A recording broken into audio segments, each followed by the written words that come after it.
اس سے پہلے کہ ہم آپ پہ بات کریں، ویسے میں نے آپ کو بڑا مختلف پایا، میرا تاثر سن لیں.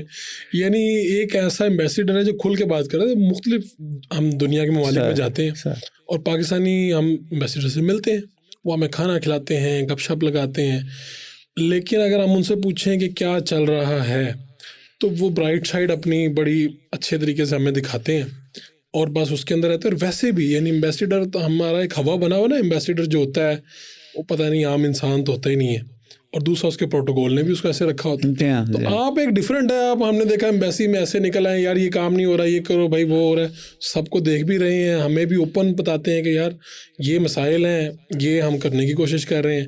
تو آپ کی جو طبیعت ہے کبھی رکاوٹ نہیں بنتی کوئی ترقی میں یا کسی چیز میں؟ کیونکہ بیوروکریسی بالکل ایک ڈفرینٹ مجھے لگتی ہے تھوڑی سی. اصل میں جی پہلے تو ترقی میں رکاوٹ کبھی نہیں بنی جب آپ جونیئر گریڈز میں ہوتے ہیں. سینئر گریڈز میں بھی ترقی میں رکاوٹ نہیں بنی، لیکن کرٹیسزم بہت شروع ہو جاتی ہے.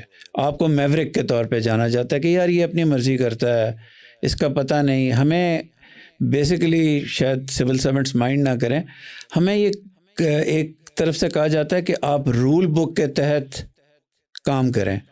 سوال ہی پیدا ہوتا ہے اگر ہم نے رول بک کے تحت کام کرنا تو پھر پڑھے لکھے انسان کو لانے کی کیا ضرورت ہے؟ کوئی بھی آگے کسی کو لیں جو اچھا اطاعت پسند آدمی ہو اور ہر چیز کاغذ کے اوپر کرنی ہے. مسئلہ یہ ہے کہ کاغذ جاتے آتے جو دیر ہوتی ہے وہ دوسرے سامنے سائل کو مار دیتی ہے پاکستانی کو. آپ کاغذوں کے میں آپ نے لوگوں کو مار دیا، آپ کی اسٹیٹ کے اوپر آپ کے لوگوں کا فیتھ ہی نہیں ہے. اسی لیے فیتھ نہیں ہے نا، آپ کے سامنے آگے کہتے ہیں سر پیٹ پیچھے جا کے دعائیں دے تو بات ہے نا. کاغذ میں مار دیا. آپ کو میں ایک بڑی مزے کی بات بتاؤں، نام نہیں لے سکتا. ایک ہمارے آفیسر تھے جو اسپین میں مشہور تھا کہ ان کے بارے میں تھا کہ وہ کرپشن اور نان کرپشن کے درمیان والے کسی راستے پہ رہتے ہیں، بہت نہیں ہے، لیکن انہوں نے ایک خاص وقت پہ لوگوں کے کام کیے. تو بارسلونا کی سڑکوں پہ لوگ، مجھے بڑا فخر ہے، مجھے یاد کرتے ہیں لیکن ساتھ ان کو بھی یاد کرتے ہیں. اور بیچ والے جو قانون کی پسندیدگی کرنے والے لوگ تھے ان کو لٹرلی میں آپ کے پروگرام پہ کہہ رہا ہوں گالیاں دیتے ہیں، یعنی جو لوگوں کو نہیں ملتے تھے. دو ان کو نام یاد ہے اگر ہمیں اسے آسان کریں. ہاں جی ایک آپ کا اور ایک ان صاحب کا. ہاں، کہ جب انہوں نے ایک ٹائم میں کام کیے اس وجہ سے لوگوں کو یاد جی. بیچ میں مسعود راجہ صاحب تھے، ان کا بھی نام یاد ہے، لیکن جو اصول کے بہت پکے تھے نا، جو ہر دیکھیں سائل آپ کے پاس آیا وہ کہتا ہے جی میری فلانی چیز نہیں آئی، بھائی جاؤ اسلام آباد سے رپورٹ نہیں آئی. یار آپ کا یہ فرض نہیں بنتا کہ اس کو بتائیں کہ یار تمہارا کام یہاں تک پہنچا ہے، اتنے دن لگیں گے، یہ رکاوٹ ہے، اگلا تمہارا ٹائم فریم 15 دن کے بعد آؤ، روز نہ آنا. آپ کو میں بتاؤں گریڈ 11 کے لوگ پاکستان کی سول سروس میں ہر سیکٹر میں وہ لوگوں کے سب سے بڑے دشمن ہیں. گریڈ 11 سے شروع ہو جاتا ہے. اچھا، یہ روایت ہے کہ جب ہم اس طرف ہوں کرسی کے تو کرسی کے اس طرف والے انسان کو مار دیں. بہت دکھ ہوتا ہے مجھے یہ کہتے ہوئے، my hair have gone grey, everybody is like that. اس لیے اور اس کا نا آپ کو میں ایک بات ہوں، اس کا نقصان صرف سول سروس کو نہیں ہوتا، اس کا نقصان پولیٹیکل ایلیٹ کو بھی ہوتا ہے. وہ ڈیلیور نہیں کر سکتے کیونکہ آپ نے سول سروس کا ایک رویہ ہی ایسا کریٹ کر دیا کہ جی کاغذ کے غلام. یار کاغذ کیا ہے؟ انسان آپ کے سامنے آتا ہے، روتی ہوئی صورت آپ کے سامنے. سفیروں کی ایک تو یہ عادت ہے کہ وہ روتے ہوئے انسانوں کو ملتے نہیں ہیں. مجھے میرے جونیئر کولیگس کہتے ہیں، وہ یہ پروگرام سنیں گے کہ سر یہ آپ کے لیول کی تو چیز ہی نہیں ہے. یہ جو ویڈیو آ گئی ہے، یہ بچیوں کو لے کے جو آ گئی ہے، یہ جو UAE سے پوری فیملی ڈپورٹ ہو کے عمان آ گئی اس امید میں کہ ایک ایماندار اور ایک صلہ رحمی والا سفیر ان کو پاکستان عزت سے بھیج دے گا. وہ حتیٰ بارڈر کے ذریعے مٹیوں میں عورتیں کراس کر کے عمان آ جاتی ہیں کہ یہاں سے چلی جائیں گی پاکستان، اور جو لوگ کسی کیس میں پھنس جاتے ہیں. تو جو یہ ہم نے کاغذ کے بت ہیں اور کاغذ کے غلام، جو سول سروس کا لڑکا بہت پڑھا لکھا ہے، میں 2 سال ڈائریکٹر رہا ہوں سول سروسز اکیڈمی کا، میں نے سب کچھ تبدیل کرنے کی کوشش کی لیکن بہت نفرت سے مجھے دیکھا گیا. لیکن یہ کہاں پہ چیز بندے کے اندر آ جاتی ہے کہ میں نے بس کاغذ کو دیکھنا ہے؟ یعنی کاغذ آپ کی مکمل رہنمائی ایک اصول تو دے سکتا ہے آپ کو، لیکن جب ایک شخص سامنے آیا تو اس کی ایک سچویشن ہوگی، ہو سکتا ہے اس کاغذ پہ ایگزیکٹلی اس سچویشن کا جواب نہ ہو اور آپ کو اپنی سمجھ بوجھ کے مطابق جواب دینا ہے اس کا. فروخ آپ کو میں بتاؤں وہ کاغذ کبھی بھی جواب نہیں دیتا.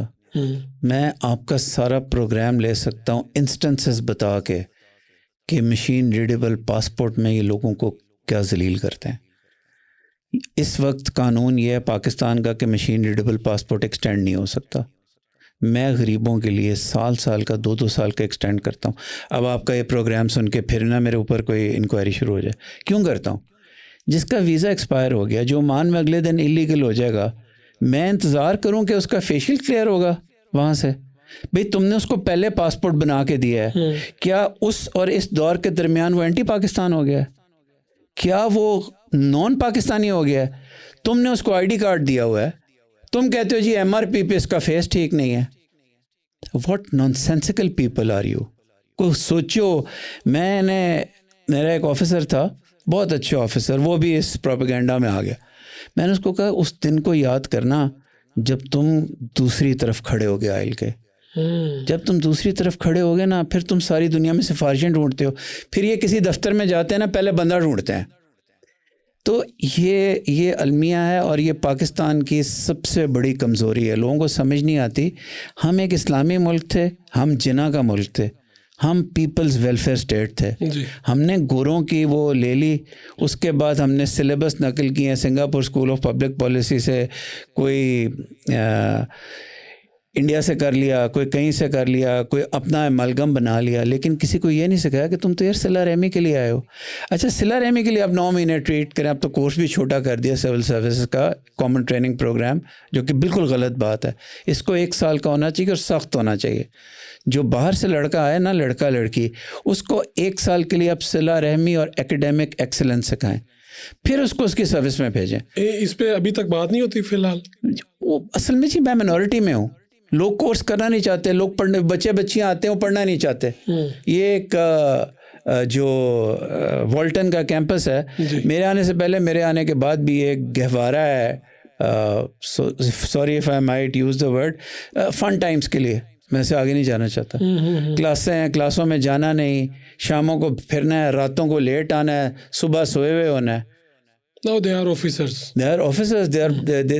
It said they're in grade 23. لیکن ان آفیسرز کے اندر فروغ 250 بندے کے اندر وہ لیڈرز نے آنا ہے جنہوں نے پاکستان کو چلانا ہے. Actually the politicians will come and go, the martial administrators will also come and go. لیکن ان لوگوں نے پبلک کا جو فرسٹ رسپونڈر ہے وہ والٹن میں بیٹھا ہے.